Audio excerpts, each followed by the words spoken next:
Gérard Blanc, né le 8 décembre 1947 à Paris, a marqué l'histoire de la chanson française à travers sa carrière, aussi bien en groupe qu'en solo. Avant de se faire un nom en tant que chanteur solo, il connaît d'abord le succès en tant que membre du groupe Martin Circus, un groupe emblématique de la scène pop-rock des années 70.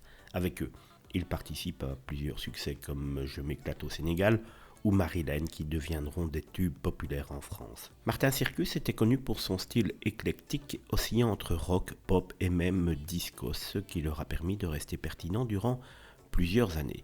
En 87, après avoir quitté Martin Circus, Gérard Blanc se lance alors dans une carrière solo qui lui vaudra son plus grand succès avec la chanson Une autre histoire.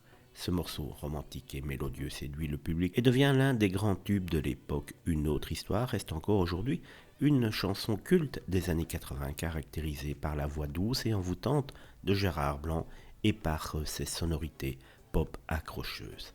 Le succès de cette chanson le propulse alors au rang de chanteur populaire et il continue à enchaîner avec d'autres titres comme Du soleil dans la nuit. Cependant, malgré ce retour en force, la carrière de Gérard Blanc reste alors marquée par des hauts et des bas.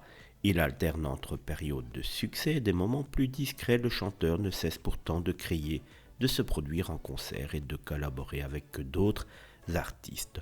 Le 24 janvier 2009, Gérard Blanc décède subitement à l'âge de 61 ans des suites d'un hématome intracrânien.